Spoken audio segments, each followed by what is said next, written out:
नमः परमहंसाय स्वादित चरण कमल चिन्ह मकरंदाय भक्त जन मानस निवासाय श्री रामचंद्राय नमः।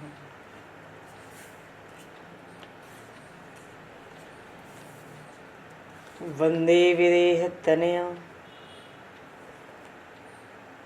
पदपुंडरीकम्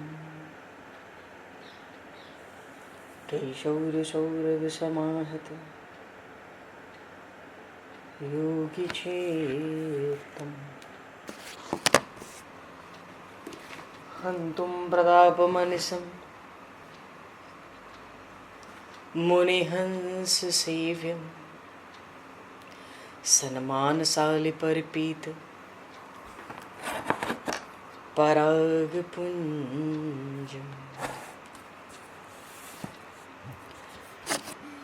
यत्र यत्र रघुनाथकीर्तनं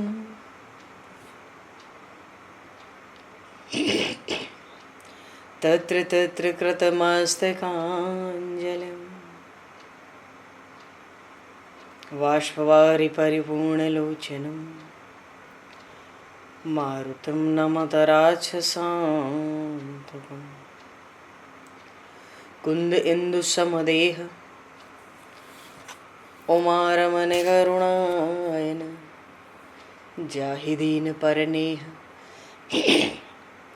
करहु कृपा मर्दन मयन।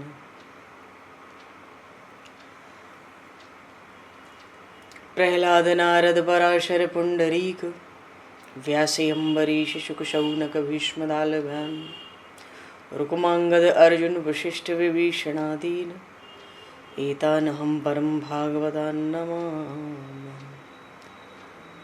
श्री सीतानाथ समारंभां श्री रामानन्दार्य मध्यमाम् अस्मदाचार्य पर्यन्तां वन्दे गुरु परम्पराम्।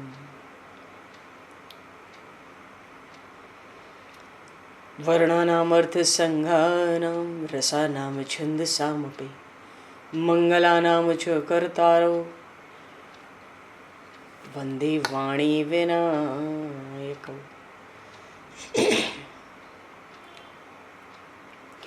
नान्यास्पृहा रघुपते हृदये स्मदीये सत्यं वदामि च भवान् किलान्तरात्मा भक्तिं प्रयक्ष रघुपुङ्गवनर्वरां मे कामादिदोषरहितं कुरु मानसं च।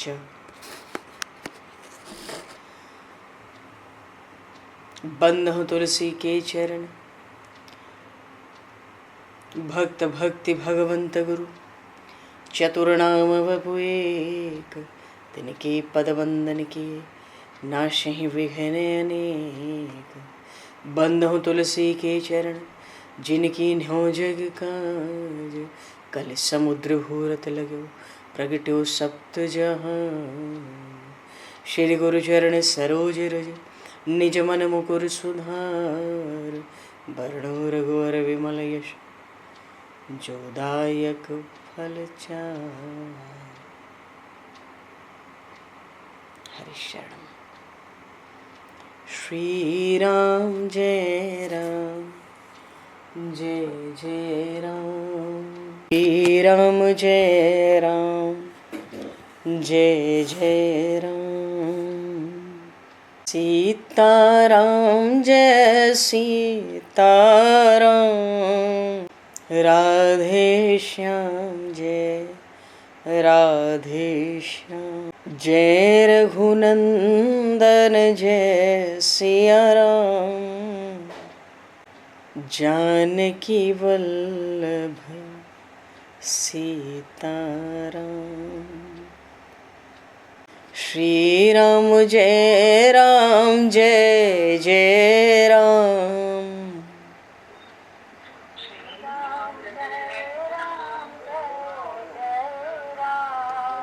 श्री राम जय जय राम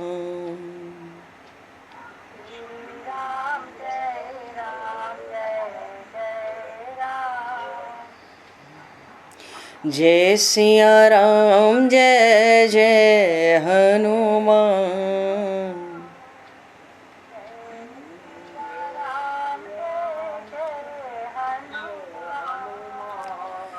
श्री गुरु रामानंद भगवान।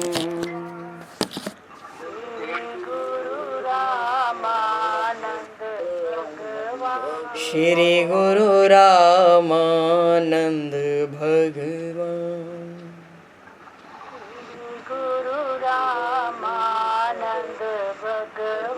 श्री राम जय जय राम।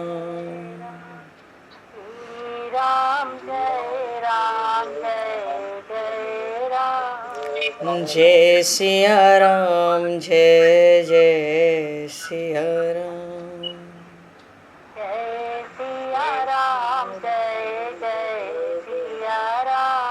जय सिया राम जय जय सिया राम।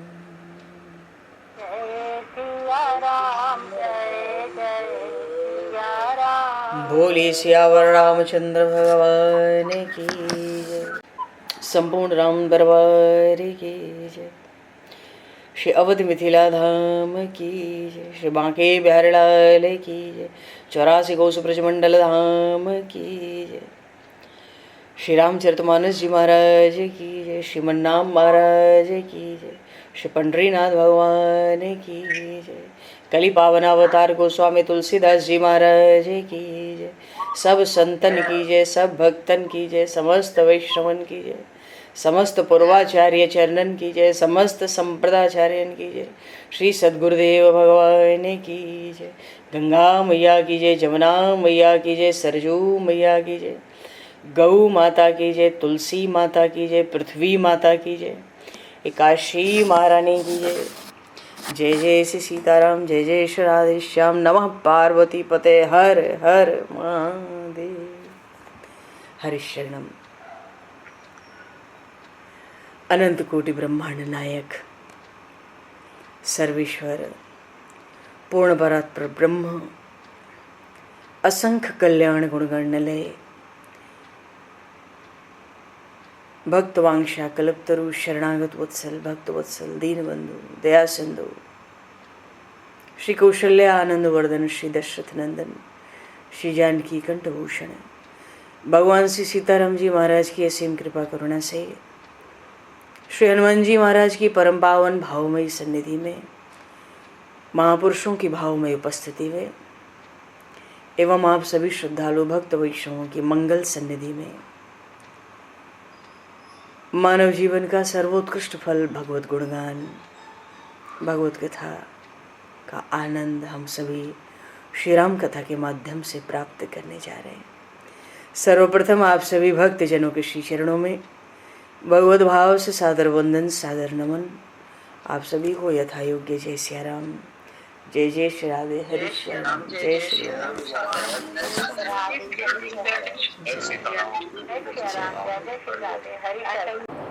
श्री रामचंद्र चरणों मनसा स्मरामि। श्री रामचंद्र चरणों वचसा गृह्णामि। श्री रामचंद्र चरणों शिरसा नमामि। श्री रामचंद्र चरणों शरणं प्रपद्ये। माता रामो मत्पिता रामचंद्रः, स्वामी रामो मत्सखा रामचंद्रः, सर्वस्वं मे रामचंद्रो दयालो, नान्यं जाने नैव जाने न जाने। सियावर रामचंद्र की जय।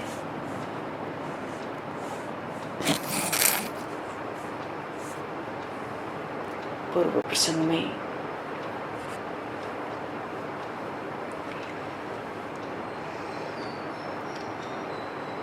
एक बार भगवान श्री सीताराम जी विराजे हुए थे। उस समय इंद्र का पुत्र जयंत कौवे का स्वरूप धारण करके आया और सीता चरण चोच हति भागा, मूढ़ मंद मति कारण कागा, श्री जानकी मैया के चरणों पर चोंच मारने लगा। अब श्री विदेहराज तनिया तो भगवान श्री राम की सेवा में है, तो कुछ कहा भी नहीं। वैसे भी अपार करुणामयी, दयामयी, वात्सल्यमयी। जयंत ने चरण पर प्रहार चालू रखा। चरणों से रुधिर निकला। प्रभु श्री राम को संकेत हुआ। रुधिर देखा, आश्चर्य हुआ कि कौन है।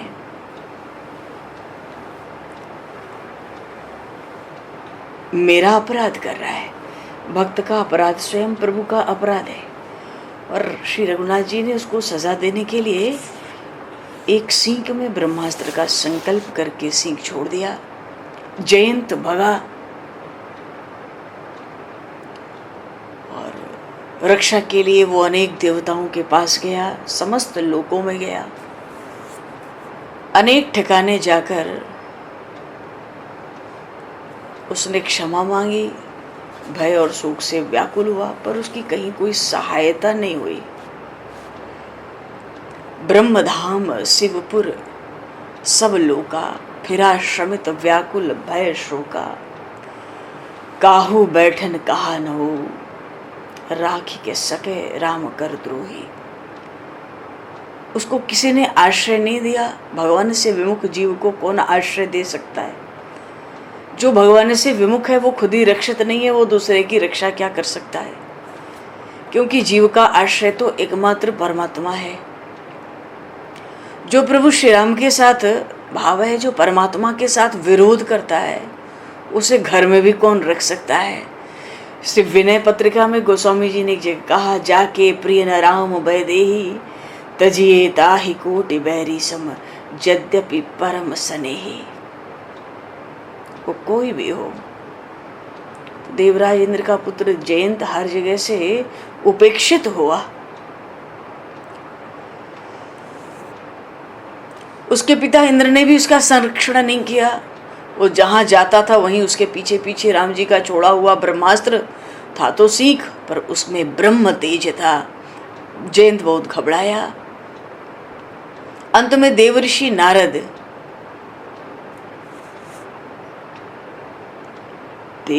नारद की दृष्टि पड़ी। मार्गदर्शन करने का समय था, उसके प्राणों की रक्षा का समय था। गुरु रूप से देवर्षि नारद पधारे, और चूंकि गुरु रूप से पधारे तो जयंत को मंत्र भी दिया उसके प्राण की रक्षा का। नारद देखा बिकल जयंता, लाग दया कोमल चित संता। महापुरुषों का तो सहज स्वभाव है, दया उनकी सबसे बड़ी पूंजी है। श्रीमद् भगवद गीता में भगवान श्री कृष्ण ने महापुरुषों के जब लक्षण बताए तो सबसे मुख्य लक्षण यही बताया उन महात्मा अर्जुन को कि सर्वभूत हिते रताः। महापुरुष, संत पुरुष समस्त प्राणियों के हित में लगे रहते हैं।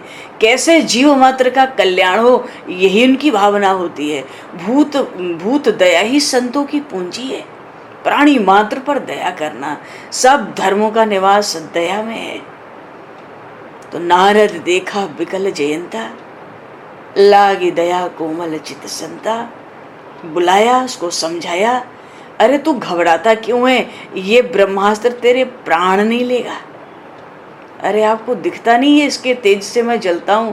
तू जलता तो है, मरता तो नहीं है। ये मेरे प्राण लेने के लिए तो दौड़ रहा है, क्यों दौड़ रहा है मेरे पीछे? देवऋषि नारद ने कहा, तू श्री राम जी की शक्ति के परीक्षण के लिए गया था ना, उनके प्रभाव को देखने गया था, सो वो तुझे अपना प्रभाव दिखा रहे हैं। उनको तुझे मारना होता तो तू एक पग भी उड़ नहीं सका होता चित्रकूट से। तो ये भ्रांति निकाल दे कि ये ब्रह्मास्त्र तेरे प्राण लेगा। अब तू शांत चित्त हो जा, स्थिर चित्त हो जा, और जो मैं कहता हूँ उस पर शीघ्रता से विचार कर और वैसा ही कर। क्या करें? देवऋषि नारद कहते हैं तू जा, श्री रघुनाथ जी के पास जा, जिनका बाण है उसी के पास जा।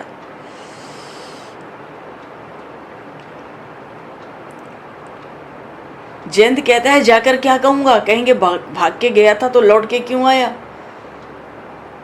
देवऋषि नारद ने मंत्र दिया, जाके उनसे कहना आपका प्रभाव देखने आया था, अब स्वभाव देखने आया हूँ। भगवान का स्वभाव बड़ा कोमल, बड़ा सरल, पर क्या करे, जयंत ने अपराध प्रभु श्री राम के प्रति तो किया नहीं था, उसने तो श्री किशोरी जी के प्रति अपराध किया था। जे अपराध भगत कर करही, राम रोष पावक सो जरही। चलो, जयंत बहुत घबराया और अंत में देवऋषि नारद जी के कहने से प्रभु श्री राम की शरण में आया। भय से बहुत व्याकुल है जयंत। जयंत भय से बहुत व्याकुल है, क्योंकि जिसका तेज इतना तपा गया हो जयंत को,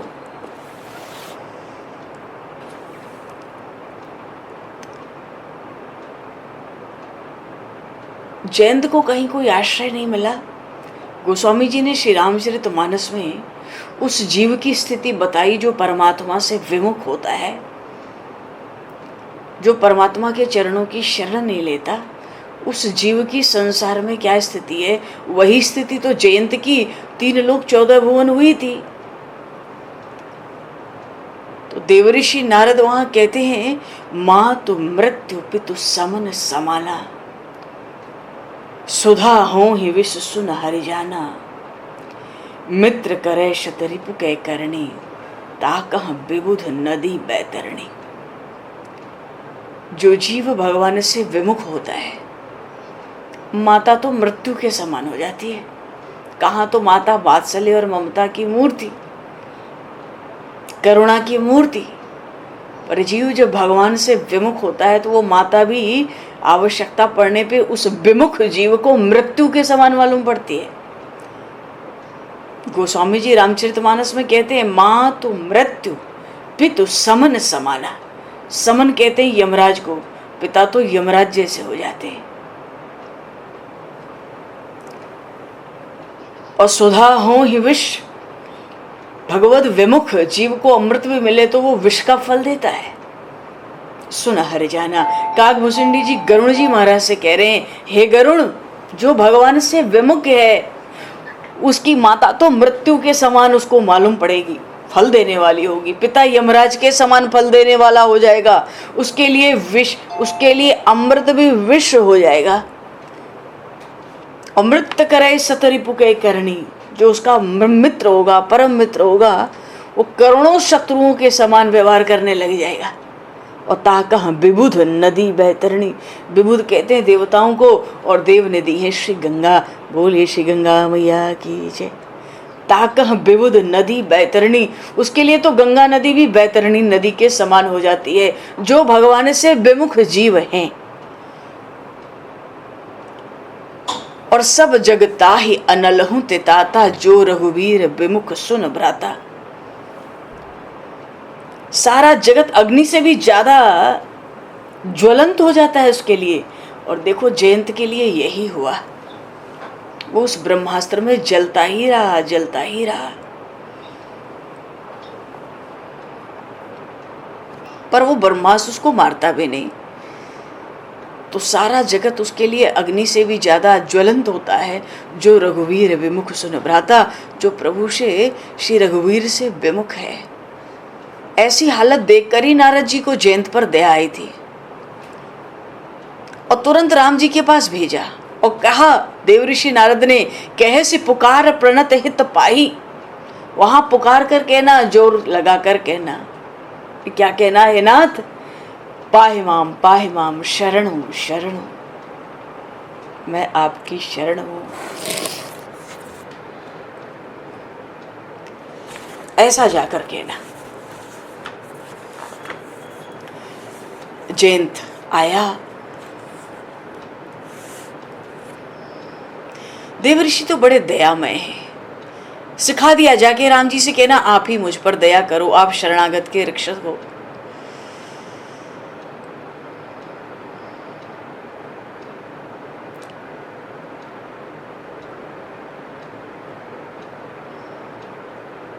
उधर क्या हुआ जब चित्रकूट में जयंत आया?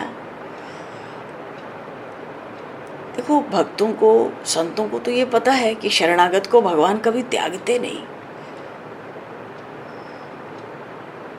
अच्छा, जयंत जब चित्रकूट से भगा था ना उड़कर, और ब्रह्मा भगवान का भेजा हुआ वो सींक ब्रह्मास्त्र की तरह व्यवहार करता ब्रह्मांड में, तो जैसे ही जयंत चित्रकूट से उड़ा था उसी समय वो जो भगवती भूमि जी आए हैं, वो श्री धरानंदिनी अपने स्वामी की ओर देखकर उसी समय कहती हैं, आप अल्प शक्ति अज्ञानी प्राणी पर इतना रोष करते हो। ये जयंत की क्या शक्ति है, ये तो अज्ञानी है। मानो जो आपके स्वरूप को नहीं समझता वो तो अज्ञानी ही है, कहने को तो देवपुत्र है, तो वो तो अल्प शक्ति का था, अज्ञानी था, आपने उस पर रोष किया। प्रभु श्री राम ने उन धरानंदिनी से कहा कि उस धृष्ट ने तुम्हें आघात किया है। प्रभु के स्वर में रोष था, उसने तुम्हारे श्रेय का स्पर्श किया। अरे क्या हो गया? जो शिशु होते हैं वो तो जननी का स्पर्श करते ही हैं। ये तो पर ब्रह्म की पराशक्ति है, जगत जननी है। श्री वैदेही तो मंदाकिनी के तट पर आ गई और जल से अपने वस्त्र को, अपने अंक को स्वच्छ करने लगी। अरे वो तो चिन्मयी है ना, उनका तो स्वरूप ही बहुत विलक्षण है। जयंत आया, 2 पल में ही सब हो गया। इधर तो वस्त्र धुले, श्री अंग धुला, उतने देर में जयंत लौट भी आया। त्राहिमाम त्राहिमाम पुकारता है जोर जोर से। जयंत दूर से ही त्राहिमाम त्राहिमाम पुकारता आया। तुरंत श्री धरानंदिनी की दृष्टि जयंत की ओर गई, क्योंकि शिशु के समान है। अरे चींटी से लेके ब्रह्मा तक कोई भी जीव आ जाए उन श्री वैदेही के सम्मुख, तो वो उनके शिशु के ही समान है। वो तो एक तड़का भी तिरस्कार करना जानती नहीं, और इतनी व्याकुलता थी। उस व्याकुलता में वो कौवे के शरीर को त्याग कर अपना रूप भी ग्रहण कर ले। अब सुधी नहीं रही उसको, पहचान तो उसको सब गए, पर अभी भी वो कौवे के ही रूप में है। भूमि पर गिरा, और गिरते ही प्रभु श्री राम के आगे वो मूर्छित हो गया जयंत। बड़ी आरती थी उसकी वाणी में, अत्यंत व्याकुल होकर जयंत गिरा था। तो गिरा, अब कौवे के रूप में था तो गिरा, मूर्छित हुआ, तो उसके पैर तो हो गए ऊपर और उसकी पूंछ हो गई भगवान श्री राम की ओर। देखो, भगवान तो दया के धाम है, शरीर की स्थिति देखते नहीं। देखो, पैर है उसके ऊपर और पूंछ है भगवान श्री राम की ओर। तो शरीर की स्थिति दया में भगवान नहीं देखते, पर क्या करें, जब कोई भक्त का अपराध करता है तो भगवान उसको क्षमा भी तो नहीं करते। जे अपराध भगत कर करे, राम रोष पावक सो जरे। भक्त का अपराध किया, अतिशय प्रिय भक्त हैं श्री वैदेही, उनके प्रति जयंत ने अपराध किया। और जिनके प्रति जयंत ने अपराध किया वे जब तक क्षमा न कर दें, प्रभु श्री राम का कहाँ कोई आर्त पुकार सुन पाते हैं। पर वो तो वात्सल्य मूर्ति है, करुणा की मूर्ति है, कृपा की मूर्ति है। उनके मन में तो अपने किसी भी शिशु के प्रति कभी मन में भी उसका अपराध नहीं आया। ऐसी उनकी करुणा है, ऐसी उनकी कृपा है। और ऐसा जीव मात्र पर, चींटी से लेके ब्रह्मा तक, आ ब्रह्म स्तंभ पर्यंतम, ऐसा उनका वात्सल्य है। अतिशय वात्सल्य, अतिशय माधुर्य। तो प्रभु जब तक श्री वैदेही क्षमा न कर दें, प्रभु कहाँ क्षमा करेंगे। सामने पड़ा हुआ है, पूंछ भगवान श्री राम की ओर, पैर उसके ऊपर उठे हैं। वो तो वात्सल्य की मूर्ति हैं, उन्होंने मन में भी कभी शिशु का कोई अपराध लाया ही नहीं। तो अपने स्वामी प्रभु श्री राम से कहती हैं कि आप इस दीन को अब भी क्षमा नहीं दोगे। बात ये, जब वो काग गिर रहा था ना, तो मंदाकिनी के तट पे थी श्री धरानंदिनी, वो वहां से दौड़ी, ऐसी दिन की पुकार पर चल पड़ती हैं, वहां से दौड़ पड़ी, वो करुणामयी दौड़ पड़ी।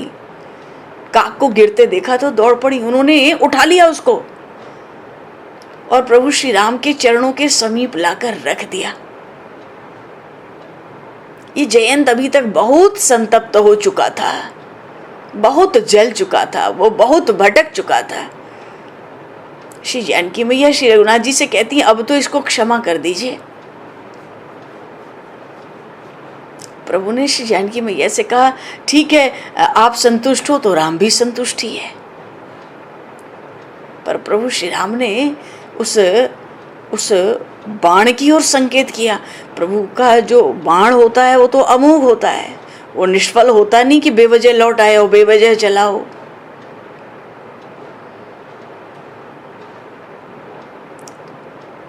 तो ये जो पूंछ किया था भगवान श्री राम की ओर और सिर किया था ऊपर, श्री जानकी मैया ने उसकी पूंछ को तो इधर कर दिया और उसकी चोंच को भगवान श्री राम की चरणों की ओर कर दिया।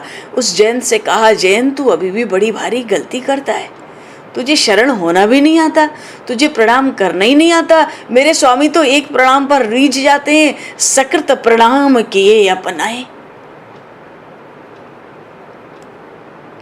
और उसको उठाकर अपने हाथों से जयंत को सीधा कर दिया। उस कौवे को जानकी मैया ने बिल्कुल सीधा कर दिया, जो उल्टा पड़ा था उसको सीधा कर दिया। वो जयंत कहता है त्राहे त्राहे पाहे माम, प्रभु रक्षा करो रक्षा करो, शरण हो शरण हो। पर जब प्रभु श्री राम ने देखा कि श्री वैदेही का तो इस पर इतना वात्सल्य है और इन्होंने इसको क्षमा कर दिया, तो मुझे भी संतुष्ट होना चाहिए। वो कहता है वो जयंत प्रभु से, हे देव, मैंने ऐसी धृष्टता की है कि मुझे प्राण दंड ही मिलना चाहिए था। और भगवान श्री राम का कोई अस्त्र है, शस्त्र है, तो उसकी अमोघता तो रहनी ही चाहिए, वो तो अमोघ ही होता है। और ब्रह्मास्त्र व्यर्थ तो किया जा नहीं सकता। जयंत भी इस बात को समझ चुका था, इसलिए कहता है मैंने धृष्टता की, मुझे प्राण दंड दो। भगवान श्री राम जब आया तो आते ही उसने कहा था, त्राहि त्राहि दयाल रघुराई, और अतुलित बल अतुलित प्रभुताई। अतुलित बल क्या है कि ब्रह्मास्त्र, एक सिंह को ब्रह्मास्त्र बना दिया। और अतुलित प्रभुताई, वो ब्रह्मास्त्र होके भी जलाकर भी उसने एक रोआ भी जयंत का बांका नहीं किया। तो ये तो अद्भुत प्रभुता है। जयंत कहता है, नाथ मैं समझ गया हूं, अतुलित बल अतुलित प्रभुताई, मैं मतिमंद जान नहीं पाई। तो निज कृत कर्म जनित फल पाऊं। मैं आपकी शक्ति को, आपके बल के, आपके प्रभाव को समझा नहीं, और फिर जो फल मुझे मिला वो मेरे ही कर्मों का फल मिला। और अब प्रभु पाहि शरण तक आए हूं, आपके शरणागति की महिमा को सुनकर। सन्मुख होए जीव मोहि जबहि, जन्म कोटि अघनाशहि तबहि। जीव जब भगवान के सम्मुख होता है, जब भी जीवन में कोई जीव अपने आत्म कल्याण करने के लिए, अपने भवसिंधु को पार करने के लिए, भगवत प्रेम को प्राप्त करने के लिए, परमात्मा के दर्शन को प्राप्त करने के लिए, जब परमात्मा से, भगवान से जीव सम्मुख होता है अपने इष्ट से, जन्म कोटि अघनाशहि तबहि, सन्मुख होए जीव मोहि जबहि। जैसे ही शरण हुआ, प्रभु की ओर बढ़ा, प्रभु का आश्रय लिया, प्रभु को अपना रक्षक माना, भगवान कहते करोड़ों जन्मों के पाप तो उसके उसी समय कट जाते हैं, भस्म हो जाते हैं। अघ दहहि, करोड़ों जन्मों के पाप जलकर भस्म हो जाते हैं उसी क्षण। उज्जैन कहता है अब प्रभु पाहि शरण तक ही आया हूं, आपके शरणागति की महिमा सुन के ही आपकी शरण में आया हूं। विश्वद्रोह कृत अघ जहि लागा, तदपि शरण गए प्रभु न त्यागा। पूरे विश्व का कोई द्रोही हो, वो भी अगर भगवान की शरण में जाता है, भगवान उसको भी शरण में स्वीकार ही करते हैं। वो तो एक बार कोई भक्त आके कह दे, हे नाथ आपका हो, सकृत देव, सकृत कहते हैं, सकृत का अर्थ होता है एक बार जीवन में एक ही बार। सकृत और सुकृत का अर्थ होता है पुण्य। वाल्मीकि रामायण में भगवान ने शरणागत की रक्षा का व्रत लिया। सकृत देव प्रपन्नाय तवास्मिति च याचते। एक बार जो शरण में आके प्रणाम करके ये याचना कर ले, सकृत देव प्रपन्नाय तवास्मिति च याचते अभयम सर्वभूतेभ्यो, उसको समस्त प्राणियों से अभय कर देता हूँ। ये जयंत भी तो बड़ा भयभीत हो चुका है, बड़ा संतप्त हो चुका है, तीनों लोग 14 भुवन घूम भटक चुका है, व्याकुल है, बहुत संतप्त है जयंत। प्रभु से कहता है आपकी शरणागति की महिमा को सुन के आपकी शरण आया हूँ। गीता जी में भगवान ने अर्जुन जी से कहा सर्वधर्मान परित्यज्य मामेकं शरणं व्रज।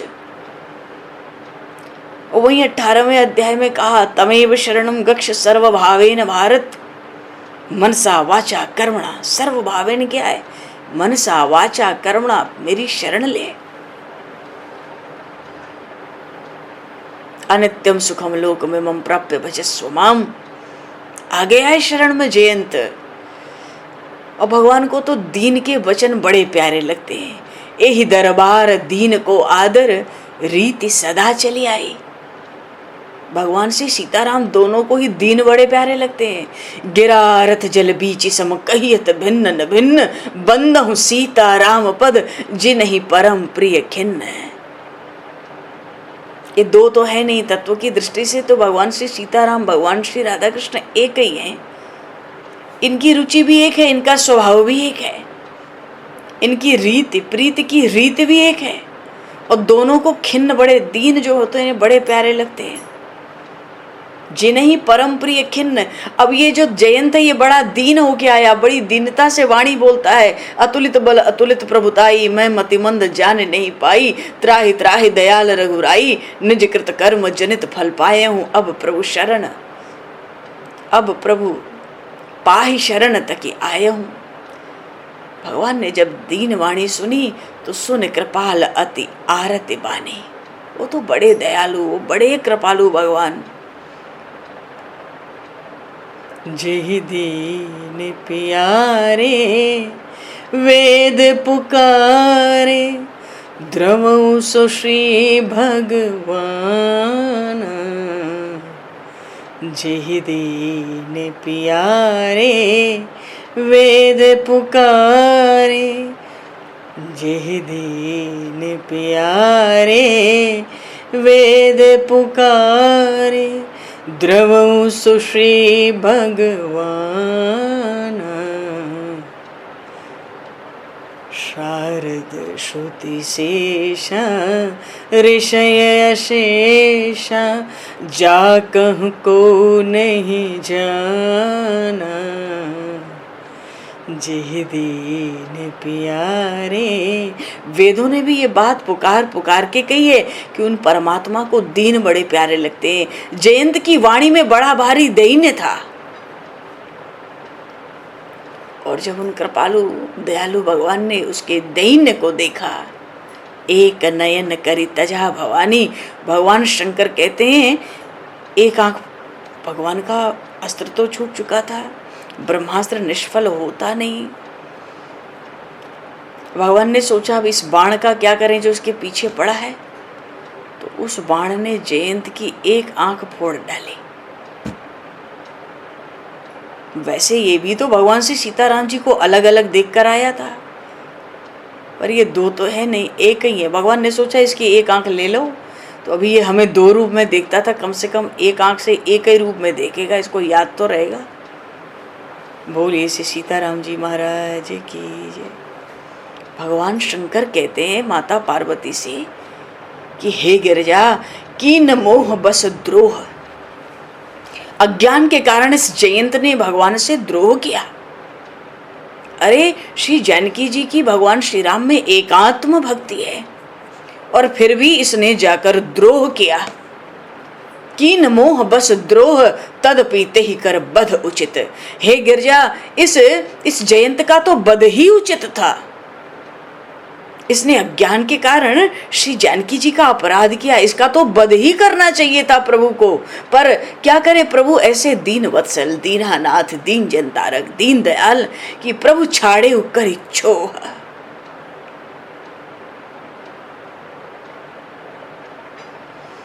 भगवान की ऐसी दयालुता, ऐसी कृपालुता, कृपा करके उसको छोड़ दिया। कैसे? प्रभु छाड़े कर इच्छोह को कृपालु रघुबीर सरिस। भगवान शिव कहते हैं उन श्री राम के समान कौन कृपालु है। ऐसा अपराध उसने अज्ञान से किया, मोह से किया, उसका तो वध होना चाहिए था, पर कृपा करके उसको छोड़ दिया। एक नयन करी तजा भवानी, एक नयन करी तजा भवानी। भगवान की दयालुता, भगवान की कृपालुता।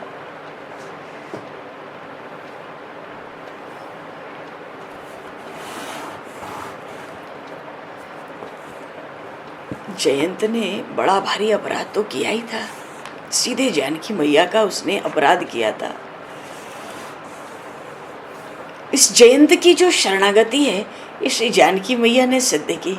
जानकी मैया ये जो श्री जी हैं, यही जीव को भगवान के सम्मुख करती हैं। जैसे उस जयंत की पूंछ को पीछे कर दिया, उसकी चोंच को भगवान के चरणों की ओर।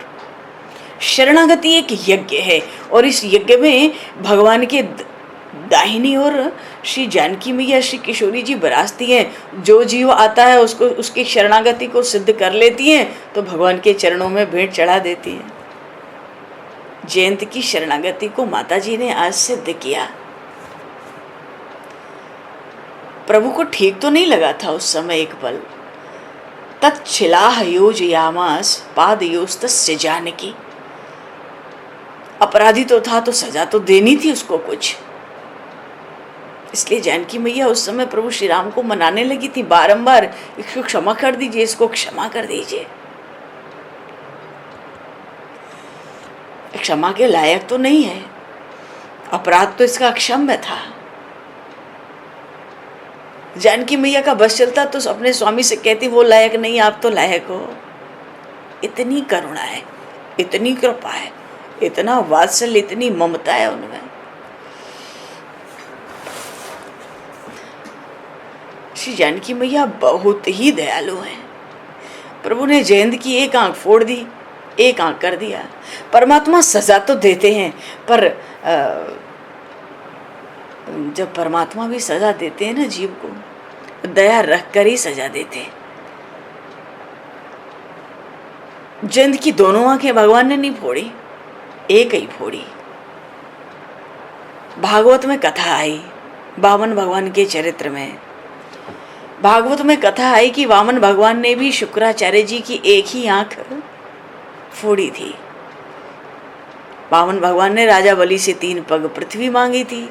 राजा बलि दान का संकल्प करने को तैयार हो गए थे। राजा बलि के गुरु शुक्राचार्य एकटक नजर से वामन भगवान को निहार रहे थे। समझ गए कोई साधारण ब्राह्मण तो है नहीं, ये तो स्वयं परमात्मा ही आए हैं। देवताओं का कार्य करने के लिए वामन रूप में ये प्रकट हुए हैं। उन्होंने राजा बलि को सावधान करते हुए कहा कि देखो, गृहस्थ को विवेक के साथ ही दान देना चाहिए। ऐसा दान नहीं देना चाहिए जिसके पीछे कुछ बचे ही नहीं, खुद भी दुखी रहें। इसको तुम 3 पग दोगे ना, ये तुम्हारे खड़े रहने की भी जगह नहीं छोड़ेगा। ये मैं जानता हूँ ये कौन है। पर राजा बलि माने नहीं। अंततः महाराज दैत्यराज भक्त शिरोमणि प्रहलाद जी महाराज के पौत्र हैं बलि जी, नहीं माने गुरु जी की बात। तब शुक्राचार्य जी ने दान का संकल्प स्वीकार नहीं किया, तो राजा बलि ही दान का संकल्प वामन भगवान को कराने लगे। तो उन्होंने राजा बलि से कहा, इस झारी में जल पधराओ। क्योंकि जो झारी थी संकल्प का जल डालते हैं, तो उसके छिद्र में सूक्ष्म रूप से शुक्राचार्य जी घुस गए थे कि जल निकले ही ना, जल निकलेगा ही नहीं तो संकल्प कैसे होगा। वामन भगवान ने राजा बलि से कहा दान का संकल्प न हो, इसलिए सूक्ष्म रूप से शुक्राचार्य जी इसमें घुस गए हैं। ये झारी की टोटी में बैठे हुए हैं, झारी से जल बाहर आता नहीं। वामन महाराज क्या नहीं समझते, कोई साधारण ही है, साक्षात परमात्मा है। तो कुछ होता है ना, उसकी एक सलाई ले ली और झारी की टोटी में डाल दी। शुक्राचार्य जी की एक आंख उस समय फुट गई थी। मानो शुक्राचार्य जी को भगवान ने बोध कराया कि तुम ज्ञानी तो हो, पर जगत को 2 आंख से देखते हो, इसीलिए तुम्हारा ज्ञान बह जाता है। जब तक जीव में समता ना आवे, जीव को ब्रह्म ज्ञान होता नहीं, और हो जाए तो वो टिकता नहीं। सब में एक ही परमात्मा है। मानो शुक्राचार्य जी को वामन भगवान ने परोक्ष रूप से कहा, जगत को एक ही आंख से देखो। दो आंख से भेदभाव से देखोगे तो आंख बिगड़ेगी और फिर मन बिगड़ेगा, और एक ही नजर से जगत को देखोगे तो समता आएगी। और दो आंख से देखोगे जगत को तो विषमता आएगी, प्रकृति अलग दिखेगी, परमात्मा का अनुभव अलग होगा। दो है नहीं, एक ही है संसार में। सबके साथ मानो एक ही समान भाव रखो। क्रिया में विषमता भले ही हमारे हो जाए, भाई पिता है तो अलग व्यवहार करना है, पुत्र है तो अलग व्यवहार करना है, गुरु है तो अलग व्यवहार करना है, शिष्य है तो अलग व्यवहार करना है। भगवान वामन कहते हैं क्रिया में विषमता भले हो जाए, भाव में विषमता नहीं होनी चाहिए। सब में एक ही परमात्मा है। यही तो ब्रह्म ज्ञान है। ब्रह्म ज्ञान होता है, पर भाव न रखने से ब्रह्म ज्ञान टिकता नहीं है। जो दो प्रकार की आंखों से जगत को देखता है उसका जीवन बिगड़ जाता है। ये काला है, ये गोरा है, ये युवा है, ये बुढ़ा है। जिसकी आंखों में ऐसी विषमता है, ब्रह्म ज्ञान कहता है, उसका मन बिगड़ता है। भगवान श्री राम ने जयंत की एक ही आंख फोड़ी, उसको अंधा नहीं किया। प्रभु ने ज्ञान दिया, बेटा तू सबको एक ही आंख से देखने की आदत डाल। जो सबको एक आंख से देखता है उसका जीवन मंगलमय होता है। सबको एक ही आंखों से देखो। ये तो भगवान श्री सीताराम को भी दो देख कर आया था, तभी तो सीता चरण चोंच हति भागा, मूढ़ मंद मति कारण कागा। अब इससे बड़ा मूर्ख कौन होगा। उन परम करुणामयी वात्सल्यमयी कृपामयी जननी के पास जाके उन्हीं पर आघात किया, और उन्होंने ही जयंत की शरणागति को सिद्ध किया। ऐसी उनकी कृपा, ऐसी उनकी दयालुता। बंदहु सीताराम पद। गोस्वामी जी बालकांड के आरंभ में भगवान श्री सीताराम की वंदना में कहते हैं, बंदहु सीताराम पद जिन्हि परम प्रिय खिन्न। जो दीन हो जाए, दीनता तो भक्ति का सिंहासन है। दीनता के बिना, दैन्य के बिना भक्ति का लाभ किसी को मिला ही नहीं, वो तो अभिमानी हो गया। जिसमें दैन्य नहीं होगा, दैन्य का आभूषण नहीं होगा, वो निश्चित अभिमानी होगा। और जो भक्ति के मार्ग में अभिमानी होगा उसका पतन निश्चित होगा। भगवान को अभिमान प्यारा लगता नहीं, भगवान को तो हर हाल में दैन्य ही प्यारा लगता है। भगवान ने उसकी एक आंख फोड़ी, एक रह गई। तात्पर्य क्या था? एक ही ईश्वर सब में है भाई। ऐसी दृष्टि रखकर सबको देखो, अनेकों में एक ही भगवान को देखो। एक ही ईश्वर अनेक रूपों में क्रीड़ा करता है। चतुश्लोकी भागवत में भगवान ने ब्रह्मा जी को उपदेश दिया इसी तत्व का, ब्रह्म ज्ञान का, और ये भी कह दिया जो जिज्ञासु हैं, जो मुमुक्षु हैं, उनको इससे अधिक ज्ञान की आवश्यकता नहीं है। केवल परमात्मा ही सृष्टि में है। उस परमात्मा को छोड़कर तिल के बराबर भी और कुछ नहीं पृथ्वी पर है, न कुछ ब्रह्मांड में है। सर्वभूतस्थमात्मानं सर्वभूतानि चात्मनि ईक्षते योग युक्तात्मा सर्वत्र समदर्शन। भगवान ने गीता जी में कहा। ये सब भगवान के अंश स्वरूप है। ममैवांशो जीवलोके जीवभूतः सनातन। इस देह में जो सनातन जीवात्मा है, भगवान कहते हैं मेरा अंश है। भगवान ने उस जयंत को ये शिक्षा दी कि एक दृष्टि से जगत को देखने का अभ्यास डालो। ज्ञानी महापुरुष एक ही दृष्टि से जगत को देखते हैं।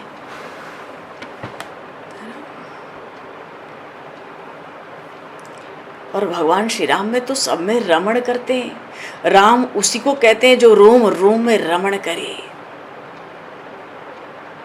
वो तो सब में रमण करते हैं। ऐसी निष्ठा रखो। जिस देव की हम, जिस देवता की, जिन इष्ट देव की पूजा करते हैं, वही तो हमारे घर के सिंहासन पर विराजमान है। वही देव सब में विराजमान रहते हैं। उसी की सत्ता से इस जगत की सत्ता है। जो सर्वव्यापक परमात्मा का अनुभव करने वाला है उसका मन कभी बिगड़ता नहीं है। भगवान श्री राम की लीला मानव समाज के कल्याण करने के लिए ही तो है। भगवान श्री राम रावण को मारने थोड़े ही आए। अरे श्री राम तो काल के भी काल हैं। राम जी के संकल्प मात्र से रावण मर सकता है। रावण को मारने के लिए प्रभु का प्रागट्य थोड़े ही हुआ। प्रभु ने तो मनुष्यों के, इस मानव समाज को धर्म का शिक्षण देने के लिए प्रभु प्रकट हुए। रामो विग्रहवान धर्मो, भगवान श्री राम का जो श्री विग्रह हो तो साक्षात धर्म का स्वरूप है। भगवान श्री राम वन में रह के तप करते हैं। वन में वास किए बिना विनाश वासना का होता भी तो नहीं है। वासना का विनाश तप करके ही होता है। हम कहीं भी हो, हमारे जीवन में कुछ न कुछ तप होना चाहिए। मार्कंडेय पुराण में एक कथा आई।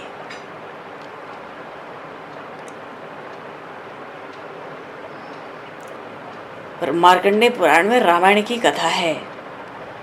भगवान वेद व्यास की ऐसी पद्धति है कि प्रत्येक पुराण में किसी न किसी निमित्त से भगवान श्री राम के चरित्र का वो वर्णन करते हैं। महर्षि वेद व्यास, ये साक्षात व्यास नारायण ही तो है। कोई पुराण ऐसा नहीं है जिसमें व्यास जी महाराज ने श्री राम जी की कथा, राम जी के चरित्र न सुनाए हो, न लिखे हो। प्रत्येक पुराण में भगवान श्री राम की कथा है। हाँ, कहीं थोड़ा बहुत हेरफेर रहता है, क्योंकि कल्प भेद हरि कथा सुहाए भांति अनेक मुनीसन गाए। कल्प कल्प में भगवान का अवतार होता है, इसलिए लीलाओं में थोड़ा बहुत हेरफेर तो होता ही है, थोड़ा बहुत। तो मार्कंडेय पुराण में एक जगह भगवान व्यास ने वर्णन किया राम कथा के प्रसंग में कि राम जी वन में फिर रहे थे। तो एक बार ऐसा हुआ कि कोई वन का ऐसा क्षेत्र था जहाँ भगवान श्री राम लक्ष्मण जानकी प्रवेश किए। छोटी सी पगडंडी थी वहाँ पर। तो वो जो क्षेत्र था, थोड़ी देर का रास्ता बड़ा जटिल था, थोड़ी पगडंडी थी। तो वहाँ से भगवान श्री राम लक्ष्मण जानकी इधर उधर आते जाते चलते, तो उस क्षेत्र में चलने पे लक्ष्मण जी के मन में कुभाव आ जाता था, थोड़ा कुभाव आ जाता था। लक्ष्मण जी के मन में विचार हुआ, अरे कैकेयी माता ने राम जी को वनवास दिया, मुझे तो नहीं दिया। मुझे वन में भटकने की क्या आवश्यकता है? मैं राजा का पुत्र हूँ, मैं राजमहल में रहकर सुख भोग सकता हूँ। मैं भाई के पीछे पीछे चलता हूँ, पर मेरे बड़े भाई को मेरे ऊपर प्रेम कहाँ? और ये श्री माता जी, इस सारा काम तो मुझे ही करना पड़ता है सेवा में। हमसे पूछते भी नहीं, लक्ष्मण तुमने भोजन किया, तुमने निद्रा ली, तुम्हें मेरे पीछे पीछे वन में भटकने की क्या आवश्यकता? ये लक्ष्मण जी के मन में, ये मार्कंडेय पुराण में ये कथा, ये प्रसंग आया। तो लक्ष्मण जी के मन में भी कभी कभी कुभाव हो जाता था उस क्षेत्र में रहने पर। कुछ क्षेत्र ही ऐसा था। तो भगवान श्री राम तो समझ गए, भाई वो तो कण कण में, घट घट में रम रहे। प्रभु समझ गए कि लक्ष्मण जी का मन आज कुछ बिगड़ा हुआ है। प्रभु ने लक्ष्मण जी को आज्ञा दी, लक्ष्मण इस क्षेत्र की थोड़ी सी मिट्टी ले लो। लक्ष्मण जी ने थोड़ी मिट्टी ले ली, उसकी पोटली बना के अपने साथ रख ली। अच्छा, जब ये मिट्टी लक्ष्मण जी के पास होती तब लक्ष्मण जी के मन में बुरा विचार आता, अरे मुझे क्या जरूरत है राम जी के सेवा की, क्या आवश्यकता है? मैं घर लौट जाऊं, अयोध्या चला जाऊं, वहाँ मेरी स्त्री है, मैं सुख भोगूं, वहाँ मेरा राज्य है, मुझे पीछे पीछे भटकने से क्या लाभ? अच्छा, कहीं लक्ष्मण जी उस क्षेत्र में जब कहीं स्नान संध्या करते गायत्री, तो स्नान करने जाते तो पोटली वो जो मिट्टी की थी, जो भगवान ने कहला के बंधवाई थी साथ में, तो उसको अलग रख के स्नान संध्या करते, गायत्री करते। तो जैसे स्नान करने जाते, मन वो पोटली मिट्टी की जैसे ही अलग होती, उनका मन पवित्र हो जाता। उस समय उनके मन में ऐसा विचार आता कि भगवान सीताराम तो प्रत्यक्ष परमात्मा है, अरे मुझे इनकी सेवा का क्या लाभ मिल गया? मुझे संसार का कोई सुख भोगना नहीं, मुझे तो अपना जीवन सफल करना है। और वही मिट्टी की पोटली पास में होती तो उस समय लक्ष्मण जी के मन में बुरा विचार आता। जब उस मिट्टी की पोटली को छोड़ देते तो उनके मन में पवित्र भाव जग जाते। 3-4 दिन तक लक्ष्मण जी महाराज के साथ ऐसा ही होता रहा, क्योंकि 3 समय तो स्नान करते ही होंगे एक दिन में, प्रातः, मध्याह्न और संध्या काल में, शाम को। तो ये बार बार मन में ऐसा विचार, कभी कुभाव होता, कभी सद्भाव होता। लक्ष्मण जी को बहुत आश्चर्य हुआ। अंत में एक दिन लक्ष्मण जी ने भगवान श्री राम से पूछा कि ऐसा विकार मेरे मन में क्यों आता है, क्या कारण है? भगवान श्री राम ने कहा, लक्ष्मण इसमें तुम्हारा दोष नहीं है, ये मिट्टी ही उसका कारण है। तुम इस मिट्टी को फेंक दो। जिस मिट्टी में, जिस भूमि में प्रवृत्ति होती है, उसके परमाणु उस भूमि में आ जाते हैं। उस भूमि के वातावरण में वैसे परमाणु रहते हैं। जिस क्षेत्र की मिट्टी जैसी होती है उस क्षेत्र में। तो बात क्या थी, वो जो क्षेत्र था वन का, उस क्षेत्र में दो भाई रहते थे, सुनंद और उपनंद। तो इस सुनंद और उपनंद की भगवान श्री राम ने लक्ष्मण जी को वहां पर कथा सुनाई है। दोनों सगे भाई थे, दोनों के बीच में बड़ा प्रेम था और दोनों राक्षस बड़ी उग्र तपस्या किए। ब्रह्मा जी प्रसन्न हुए, बोले वरदान मांगो। कहते हम किसी के मरे मरे ही ना, हम काहू के मरे ही न मारे, किसी के मारने से हम नहीं कर। ब्रह्मा जी बोले भैया ऐसा अधिकार हमारे पास नहीं है, कोई शर्त रख लो, मैं ये नहीं कह सकता कि तुम मरोगे ही नहीं। और दोनों भाई में इतना प्रेम था, वो सोचे हमारा तो प्रेम बहुत है, तो चलो हम लोग यही वर मांग लें कि हम लोग मरें तो एक दूसरे से मरें, नहीं तो मरे ही ना। हम में इतना प्रेम है एक दूसरे को तो हम कभी मार सकते नहीं, तो हम कभी मरेंगे नहीं, इस तरह हम अमर हो जाएंगे। चलो ब्रह्मा जी से ऐसी शर्त रख लो, हमें दूसरा तो कोई मार नहीं सकेगा। ब्रह्मा जी ने कहा ठीक है ऐसा ही होगा, जाओ। और तपस्या की तो उस प्रभाव से दोनों राक्षसों की शक्ति बहुत बढ़ गई। देखो जिसने भी शक्ति का दुरुपयोग किया वही तो राक्षस हुआ, वही राक्षस कहलाया। जिसने शक्ति का सदुपयोग किया वो देवता कहलाया, वो देवता हुआ। प्रभु ने जो कुछ शक्ति दी है, अगर हम उसका सदुपयोग करें तो हम देवता जैसे होंगे।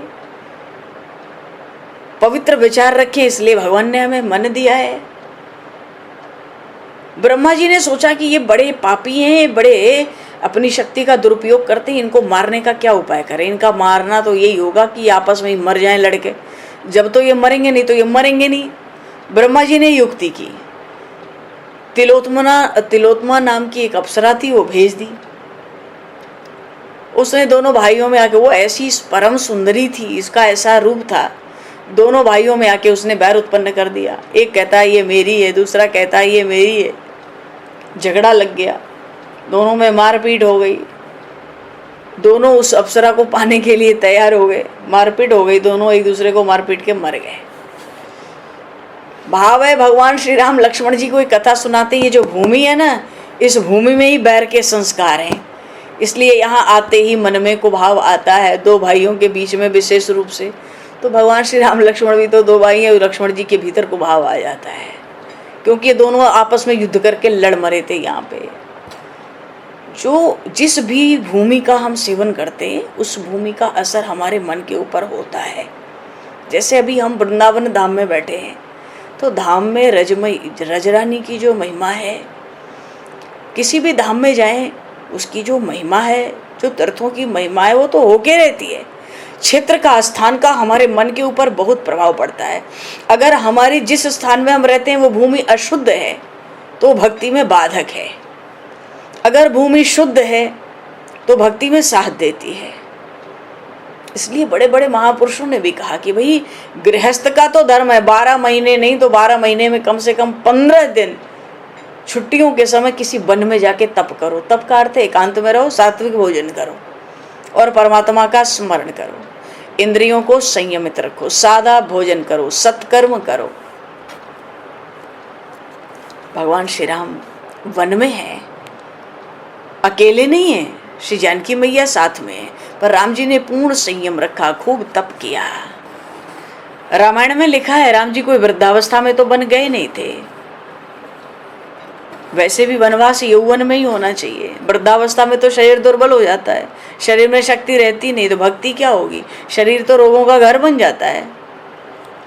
जब शरीर में शक्ति न हो, हम सोचें कि हम भक्ति करेंगे, ये कभी हुआ नहीं है, होने का है नहीं। अरे भक्ति वही कर सकता है जिसके शरीर में कुछ बल हो, जिसकी इंद्रियों में अभी शक्ति बची हो, जिसका शरीर कुछ स्वस्थ हो, जहाँ वृद्धावस्था का आक्रमण न हो, भक्ति वही कर सकता है। क्योंकि जब शरीर दुर्बल होता है ना तो भगवान की भक्ति नहीं होती, शरीर की भक्ति शुरू हो जाती है। हमें शरीर का बड़ा ध्यान रहता है, इसको संभालो, इसको बचाओ। तो जब तक वृद्धावस्था का आक्रमण नहीं होता, इंद्रियों की शक्ति क्षीण नहीं होती, जो चतुर मनुष्य हैं वो अपने आत्म कल्याण के लिए प्रयत्न कर लेते हैं और कर लेना चाहिए। और नहीं तो भैया, भगवान श्री राम तो यौवन में ही वन में गए, श्री जानकी मैया साथ में गई। रामायण के प्रसंग बड़े सुंदर सुंदर आए हैं। एकदा लक्ष्मणो राम रामेकांते सुपस्थितम विनयवानतो भूत्वा प्रपक्ष्य परमेश्वरम। भगवान श्री राम चित्रकूट में हैं और जब चित्रकूट में तो प्रभु लगभग 11 वर्ष रह गए। 14 वर्ष में लगभग 11 वर्ष भगवान चित्रकूट में रह गए। चित्रकूट में भगवान की इतनी महिमा बढ़ गई, इतनी महिमा बढ़ गई कि बड़ी भीड़ हो गई चित्रकूट में। अब जब ये जयंत देवराज इंद्र के पुत्र की एक आंख भगवान ने फोड़ दी, ये प्रसंग भी देवताओं ने बड़ी भारी प्रभु की स्तुति की, भगवान श्री सीताराम पर पुष्पों की वृष्टि की। ये बात चित्रकूट में बहुत फैल गई कि भगवान श्री राम परमात्मा हैं। भगवान श्री राम ने एक दिन विचार किया, लक्ष्मण जी से एकांत में कहते हैं, लक्ष्मण अब हम लोगों को इस स्थान से थोड़ा आगे बढ़ना चाहिए, यहाँ बहुत भीड़ हो चुकी है आसपास। भगवान का तो प्रादुर्भाव, भगवान का प्रागट्य ही गौ ब्राह्मण पृथ्वी धर्म की स्थापना के लिए, इनकी रक्षा के लिए हुआ है। भगवान के मन में आया कि बहुत भीड़ हो गई है चित्रकूट में, यहाँ बहुत प्रभाव प्रकट हो चुका है, अब हम लोग को थोड़ा आगे बढ़ना चाहिए। तो आगे बढ़ने के लिए चित्रकूट के प्रधान महात्मा है महर्षि अत्रि और उनकी धर्मपत्नी माता अनसुईया। आज भी चित्रकूट में महर्षि अत्रि माता अनसुईया का आश्रम है। भगवान श्री राम महर्षि अत्रि से मिलने चलते हैं। अरे परमात्मा से मिलने तो बहुत भक्त चलते हैं, पर भक्त जब भगवान पर भक्त की ओर चलते हैं, हर कोई परमात्मा को निमंत्रण दे भी तो नहीं सकता कि हे नाथ मेरे घर पधारो। अरे जो अनंत कोटि ब्रह्मांडों के नायक हैं, राजा हैं, एक साधारण राजा को बुलाओ तो घर नहीं आता, एक बड़े आदमी को अपने घर बुलाओ तो जल्दी घर नहीं आता, फिर परमात्मा को घर बुलाने की सामर्थ्य सब में थोड़ी हो सकती है कि कोई परमात्मा को निमंत्रण दे कि हे नाथ आप पधारो। महर्षि अत्रि जैसे प्रधान महात्मा चित्रकूट में विराज रहे हैं। अत्रि जी महाराज से भगवान की सन्निधि तो उनकी हो चुकी है भरत जी के प्रसंग में, पर प्रभु अब चित्रकूट से आगे बढ़ना चाहते हैं तो महर्षि अत्रि के आश्रम में जाकर उनसे आशीर्वाद लेना चाहते हैं, उनका मार्गदर्शन प्राप्त करना चाहते हैं। बोलिए सियावर रामचंद्र भगवान की जय, श्री राघवेंद्र सरकार की जय। महर्षि अत्रि का प्रसंग इतना सुंदर है, माता अनसुईया महर्षि अत्रि, पर समय को दृष्टिगत करते हुए आगे के प्रसंग में जैसी प्रभु की प्रेरणा होगी इस प्रसंग को लिया जाएगा। बोलिए श्री भक्त वत्सल भगवान की जय, सियावर रामचंद्र भगवान की जय। सब संतन की जय, सब भक्तन की जय, समस्त वैष्णवन की जय, समस्त पूर्वाचार्य चरणन की